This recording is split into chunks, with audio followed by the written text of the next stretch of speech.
بیوی رکھا تھا اور اس کو کام کی مشین سمجھ کر کے سب کرواتا تھا، وہ ناراض تھی۔ اللہ نے جتنے حقوق اس کے بیان کیے وہ نہیں ادا کرتے تھے اور اس کے ساتھ زور زیادتی ہوتی تھی۔ تو یہ قیامت کی دن لایا جائے گا۔ ارے بیوی تو بیوی ہے، بیلوں کو جو مارے ہوں گے جانوروں کو، ان کو بھی لایا جائے گا قیامت کے دن۔ آج کسی کا مال ہڑپ کر کے بیٹھو، کسی کا حق کھا کر کے بیٹھو، قرضے دبا کر کے بیٹھو، تو لوگ سمجھتے ہیں کہ کون کیا کر لے گا ہمارا۔ کیس کرنا ہے کیس کر لو، حکومتیں آتی رہتی جاتی رہتی بدلتی رہتی، کورٹ میں 25 سال چلے گا، کیا ہو جائے گا ہمارا۔ یاد رکھنا اس دن وہ سارا نشہ نکل جائے گا جو قیامت کا دن ہوگا۔ جو جس کا حق کھایا ہے وہ چھوڑا نہیں جائے گا۔ ایک بات یاد رکھ لیں، حقوق اللہ معاف تو کیے جا سکتے ہیں، حقوق العباد بندہ جب تک نہیں معاف کرتا تب تک نہیں چھوڑا جائے گا۔ حقوق اللہ کیا ہے؟ شراب پیتے تھے تم، معاذ اللہ، جوا کھیلتے تھے، یہ زنا ہو گیا، اور بھی کئی گناہ ایسے ہیں جو حقوق اللہ ہے، تم نے توبہ کر لیا، یہ اللہ کی مرضی پر ہے، وہ چاہے تو قیامت کے دن کھولے گا بھی نہیں، چھپائے گا، معاف کر دے گا۔ لیکن ایک حقوق العباد ہے، فلاں کا پیسہ پکڑ کر کے رکھا ہے، فلاں کی جائیداد ہڑپ کر کے رکھا ہے، کسی کا کچھ لے کر کے رکھا ہے، یہ مت سمجھنا قیامت کے دن ارحم الراحمین سب معاف کرے گا۔ رب تعالی جہاں ارحم الراحمین ہے وہیں اللہ انصاف کو سب سے زیادہ قائم کرنے والا ہے۔ قیامت کے دن انصاف قائم کیا جائے گا، اس مظلوم کو بلایا جائے گا، تیرا حق اس نے دنیا میں لیا تھا، وہ کہے گا ہاں مولا، کیا تو اسے معاف کرتا ہے؟ ارے وہ دن کون معاف کرے گا؟ وہ کہے گا نہیں مولا، مجھے اس کی نیکیاں چاہیے، دلائی جائیں گی پوری نیکیاں، اگر کم پڑے تو یہ مظلوم بندہ کہے گا میرے گناہ اٹھا کر کے اس پر ڈال دے۔ اللہ تعالیٰ فرمائے گا اس کے گناہ اٹھاؤ اور حق مارنے والے کے سر پر ڈالو۔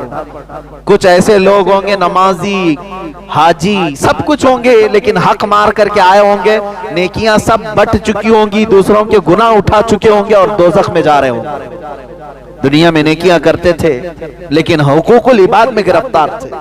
اسی لیے میرے عزیزو، انصاف کو پورے طور پر قائم رکھو۔ انصاف کا مطلب صرف یہ کورٹ کچہری کا انصاف نہیں، اپنی ذات کے ساتھ بھی انصاف کرو، اپنی اولاد کے ساتھ بھی، اپنے پڑوسیوں کے ساتھ بھی، معاملات سب کے ساتھ جو بھی آئیں گے انصاف قائم رکھو۔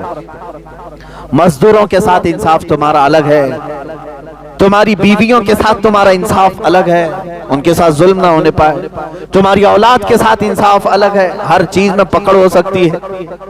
تم اپنی کمپنی چلا رہے ہو، مزدور میں کسی کی بھی ناحق تم نے تنخواہ کاٹ لی، کسی کو اس کی ڈیوٹی سے زیادہ کام لے لیا اور اس کو اس کی اجرت نہیں دی، اسی ایک نا انصافی کی وجہ سے قیامت میں تمہاری نیکیاں دینی پڑ جائیں گی۔ بیوی رکھا تھا اور اس کو کام کی مشین سمجھ کر کے سب کرواتا تھا، وہ ناراض تھی۔ اللہ نے جتنے حقوق اس کے بیان کیے وہ نہیں ادا کرتے تھے اور اس کے ساتھ زور زیادتی ہوتی تھی۔ تو یہ قیامت کی دن لایا جائے گا۔ ارے بیوی تو بیوی ہے، بیلوں کو جو مارے ہوں گے جانوروں کو، ان کو بھی لایا جائے گا قیامت کے دن، وہ سینگ مار مار کر کے اپنا بدلہ لیں گے۔ ہاں یہ حدیث پاک میں ملتا ہے، جانوروں کو ناحق جس نے مارا ہے وہ بھی بدلہ دیا جائے گا۔ وہ اللہ جو قرآن میں کہتا ہے یحب المقسطین، وہ انصاف کرنے والوں کو پسند کرتا ہے، تو قیامت کے دن کیا انصاف چھوڑ دیا جائے گا؟ نہیں، حقوق العباد پورے لائے جائیں گے۔ اولاد تمہاری 4 بیٹے تھے، کسی ایک کو ہی سب سے زیادہ دیا، باقی کو دبا دیا، یہ مت سمجھنا دنیا ہے سب چل جائے گا۔ قیامت کے دن پکڑ ہوگی، ساری اولاد کو تمہیں ایک نظر سے دیکھنی ہوگی۔ کسی باپ کو یہ اختیار نہیں دیا شریعت نے کہ وہ اپنی کسی اولاد کو آگ کر دے، یعنی جائیداد نہیں دوں گا، اس کو لکھوا لیا، کیا آج سے تو میرا بیٹا نہیں ہے، تیری شکل نہیں دیکھوں گا، تو میری میت پر نہ، اپنے اولاد سے اس کو خارج کر دیا۔ کسی باپ کو شریعت نے یہ اختیار ہی نہیں دیا ہے، اور اگر کسی نے ایسا کیا بھی ہے قیامت کے دن وہ پکڑا جائے گا۔ بیٹے نے اپنے باپ کے ساتھ جو کچھ بھی کیا ہے وہ سزا بھگتے گا، لیکن دنیا میں تم اس کی وراثت میں اور اس کے حقوق میں ایک پیسہ بھی نہیں رکھ سکتے۔ باپ کو بہنوں کا حق مارا ہے، کئی جگہوں پر دیکھا گیا ہے، ان کی شادی بیاہ کے بعد بھائی کہتے ہیں ارے اس کی شادی میں بہت سارا خرچہ تو ہو گیا، اب ابا کی جائیداد میں ان کو نہیں دیں گے۔ حق مار کر کے بیٹھے ہوئے، نمازوں پہ نمازیں ہیں، اور اپنی سگی بہنوں کا حق مار کر کے حج پر جا رہے ہیں۔ یہ کیسا حج ہے؟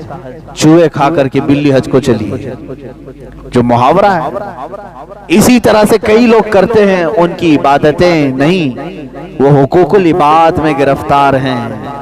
حقوق العباد کا مطلب ہے بندوں کے حقوق پورے ہونے چاہیے، اور اللہ تعالیٰ قرآن۔ السلام علیکم ورحمۃ اللہ وبرکاتہ۔ امید ہے آپ سب خیریت سے ہوں گے۔ دوستو، آج کے اس بیان میں ایک بہت اہم حقیقت سامنے آئی کہ قیامت کے دن اللہ کے ہاں صرف نمازیں، روزے، حج اور تلاوت نہیں دیکھی جائے گی، بلکہ بندوں کے حقوق بھی پورے کے پورے کھولے جائیں گے۔ ہم میں سے بہت سے لوگ یہ سمجھتے ہیں کہ اگر عبادتیں کر لیں، ظاہری طور پر دینداری اپنا لیں تو سب کچھ ٹھیک ہے، لیکن اصل امتحان تو اس دن سامنے آئے گا جب بندوں کے حقوق کا حساب ہوگا۔ بیوی کے ساتھ نرمی نہ کرنا، اس کے حقوق ادا نہ کرنا، اس پر زیادتی کرنا، اولاد کے درمیان انصاف نہ رکھنا، بہنوں کا حصہ کھا جانا، مزدور کی مزدوری دبانا، کسی کے مال پر قبضہ کر لینا، یہ سب وہ چیزیں ہیں جنہیں دنیا میں لوگ معمولی سمجھ کر نظر انداز کرتے ہیں، مگر قیامت کے دن یہی چیزیں سب سے بڑی پکڑ بن جائے گی۔ آج کے اس بیان میں ہمیں یہ حقیقت یاد دلائی گئی کہ اللہ تعالی جہاں رحم کرنے والا ہے، وہیں سب سے بڑھ کر انصاف کرنے والا بھی ہے۔ دنیا کی عدالتوں میں کیس برسوں چلتے ہیں، فیصلے ٹل جاتے ہیں، طاقتور چھوڑ جاتا ہے اور کمزور پس جاتا ہے، لیکن قیامت کے دن ایسا کچھ نہیں ہوگا۔ وہاں طاقت کام آئے گی، نہ رتبہ، نہ سفارش، نہ دھوند۔ جس کا حق مارا گیا ہوگا وہ روز قیامت کھڑا ہوگا اور کہے گا مولا میں نے اس کو دنیا میں معاف نہیں کیا تھا۔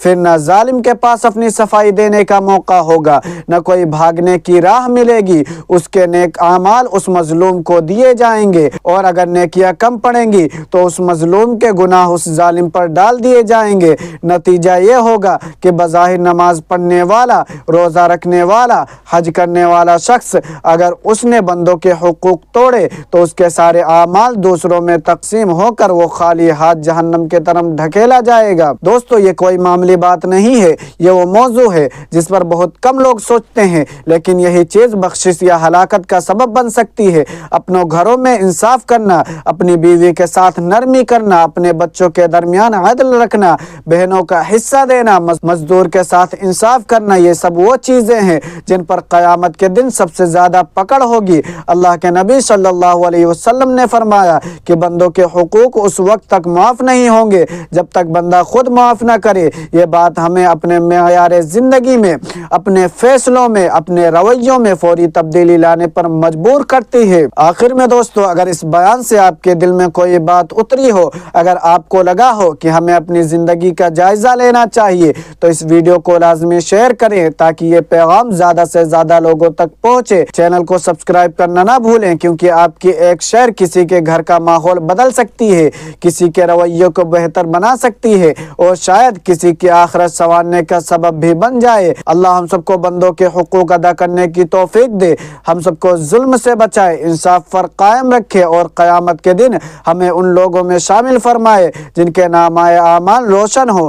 آمین یا رب العالمین۔ السلام علیکم ورحمۃ اللہ وبرکاتہ۔